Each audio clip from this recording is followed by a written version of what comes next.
മേപ്പാടിയിൽ സ്ഥാനാർത്ഥി നിർണയമെന്ന കടമ്പ കടന്ന് ബലപരീക്ഷണത്തിനൊരുങ്ങി UDF, LDF, NDA മുന്നണികൾ. മൂന്ന് മുന്നണികളുടെയും ഗ്രാമപഞ്ചായത്തിലേക്കുള്ള സ്ഥാനാർത്ഥികൾ നാളെ വരണാധികാരിക്ക് മുൻപാകെ നാമനിർദ്ദേശ പത്രിക സമർപ്പിക്കും.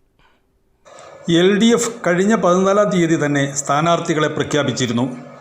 സംസ്ഥാന കൺവീനർ TP രാമകൃഷ്ണൻ പങ്കെടുത്ത കൺവെൻഷനിലായിരുന്നു സ്ഥാനാർത്ഥി പ്രഖ്യാപനമുണ്ടായത്.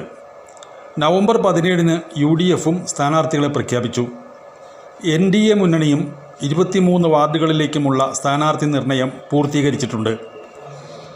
NDA മുന്നണിയിൽ BJP സ്ഥാനാർത്ഥികൾ മാത്രമാണ് മേപ്പാടിയിൽ മത്സരരംഗത്ത്.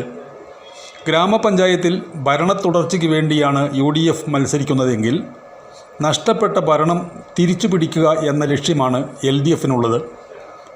കഴിഞ്ഞ തെരഞ്ഞെടുപ്പിൽ BJP സ്ഥാനാർത്ഥികൾ 2ാം സ്ഥാനത്തെത്തിയ ചില വാർഡുകൾ പഞ്ചായത്തിലുണ്ട്.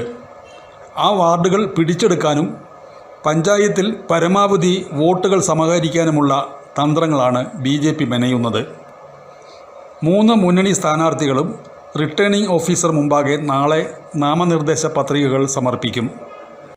ജില്ലാ പഞ്ചായത്തിലേക്കും ബ്ലോക്ക് പഞ്ചായത്തിലേക്കും LDFന്റെ സ്ഥാനാർത്ഥികൾ ഇന്ന് നോമിനേഷൻ നൽകുകയും മേപ്പാടി ഗ്രാമപഞ്ചായത്തിലേക്കുള്ള സ്ഥാനാർത്ഥികൾ LDFന്റെ 23 സ്ഥാനാർത്ഥികളും നാളെ 11 മണിക്ക് പ്രകടനമായി ചെന്ന് നാളെ പത്രിക സമർപ്പിക്കണമെന്നാണ് LDF നൽകി തീരുമാനിച്ചിരിക്കുന്നത്.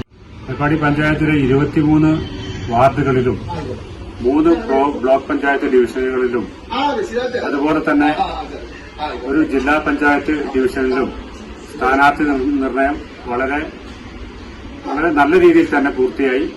നാളെ മുഴുവൻ സ്ഥാനാർത്ഥികളും പത്രിക സമർപ്പിക്കുന്നതായിരിക്കും.